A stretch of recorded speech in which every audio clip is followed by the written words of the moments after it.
a revolution. Come on, people, you're letting me down. I think we're quite excited. We work these days in sort of 4-year cycles where we have time off with our families, and then we make a record, and then we go on tour. So it's not as if we're touring, you know, so actually we're actually looking forward to it because we haven't actually toured for a few years. I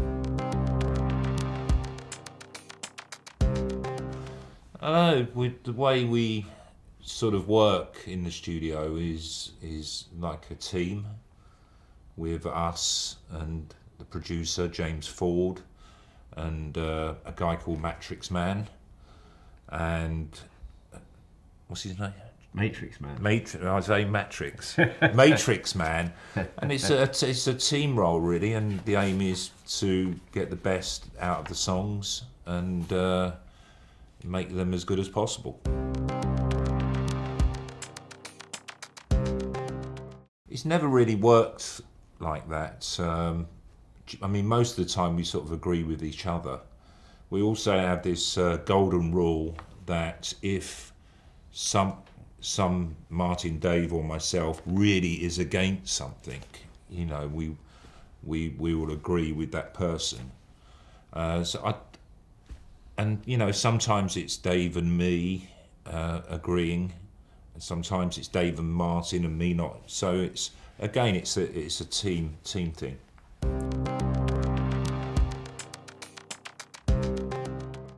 I think songwriting is one of the most important things that Martin and now Dave have consistently written very, very good songs.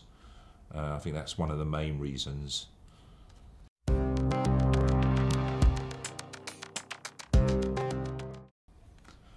Yeah, I mean it's interesting because I'm the only one who lives in the UK, so and Martin and Dave are in America, so they're obviously much more involved in American politics.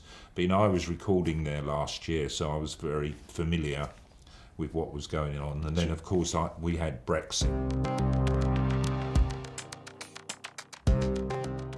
Yes, we do. The whole band. We think it's terrible, and I personally feel it should have been a 60-40 or 70-30 vote, not a 50-50, because basically 50% voted for it and 50% voted against it, you know, and with a major constitutional change. Mm.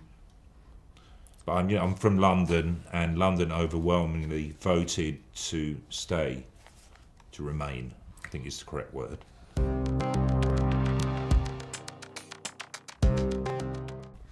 I think Dave was a bit of a rebel. And not you two. Not really. We were good boys. Yeah.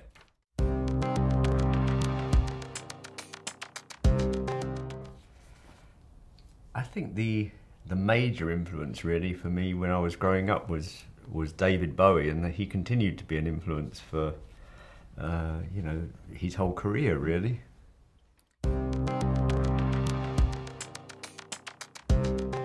I think it's quite good that we work in these 4-year cycles. So, you know, there's not constant pressure to keep writing. In the 80s, we put out an album nearly every year. Every year. That, you know, I think it would be impossible for us to do that these days and keep up any, you know, level of integrity. So the 4-year cycle seems to work quite well. And I think I've definitely been helped with the writing of this album by the state of the world. I mean, there's a lot of inspiration out there.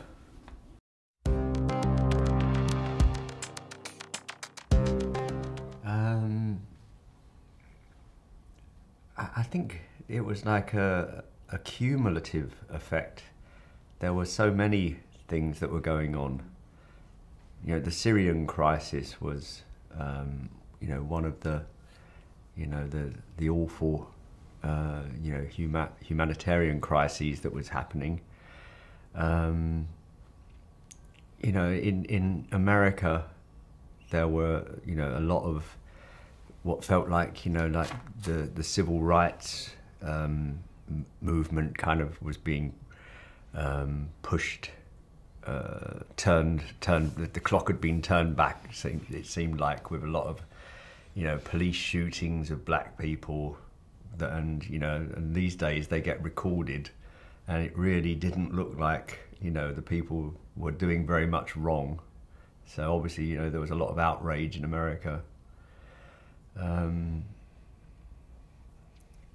Yeah, I mean, the American election goes on for so long. So, I mean, it's always a circus and a fiasco. But it seems to get worse each time. And, you know, towards the end of 2015, the process had already started. Well, if you call Eternal a happy song, it's only in relation to the other songs. It still talks about, you know, a black mushroom cloud rising and radiation falling. You know, I had a daughter a year ago, so that song was written for the daughter, but looking at the world bleakly, you know, and what could happen.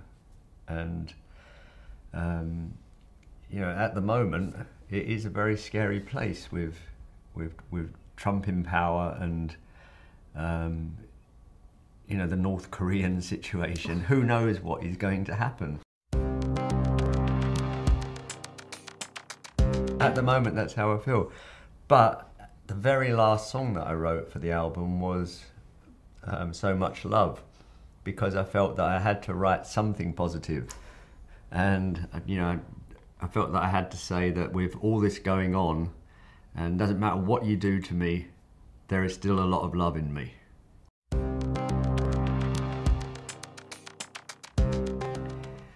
I think that there has to be change, you know, and I think that the American system is just so wrong. You know, lobby groups. I mean, there must have been a point, at some point in history, where lobby groups actually did something positive for the people. But these days, they really don't, and they control so much. You know, that there has to be, you know, I think we have to get rid of that somehow. Yeah, my first musical thrill, I really remember it to this day. I went to a holiday camp at St Margaret's Bay, and I think it was about 1970, and there was these cool dudes sort of in the cafe stroke bar, and they just played Metal Guru by T-Rex about 50 times, you know, and I just remember coming back from that holiday with that song. I don't know if I could name one, but you know, I found a bag of rock and roll records in a cupboard that belonged to my mother when I was about 10, so it was around the same sort of time. It was probably like 1971. But it was things like Elvis and Chuck Berry, who obviously just died. Yeah. And I think it was very, very inspirational for me at the age of 10. And there was something that I didn't quite understand about rock and roll. There was this kind of like mystery, because as a 10-year-old you don't quite understand. There was this like kind of underlying darkness, maybe rebellion. Maybe it was the rebellion that I didn't understand at 10. How I kind of fell in love with music. Yeah, it has to be. Certainly in our teens, we were very lucky that when we were 16, that punk came along, and the Sex Pistols. It really changed the face of music. Before that, there was all these progressive rock bands, and for us to be 16, to hear Anarchy in the UK, Pretty Vacant, was just amazing.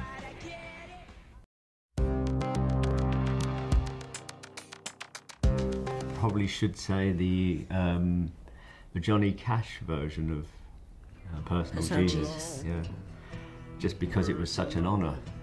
You know, just couldn't believe that he'd actually chosen one of our songs. But I do really like the Smashing Pumpkins version of Never Let Me Down Again as well.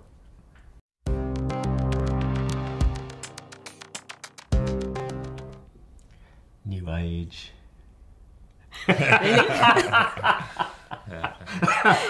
New Age. No, I'm No. joking. I have this playlist that's really got probably half of it is the worst songs ever written, but they sort of set me off. So Can I you just tell play me one? Or is it shameful? Singing in the Rain. It's not that shameful. I don't know, it's just a selection of songs that I've liked over the years, and some are very poppy, some are more rocky, but I sort of put that on.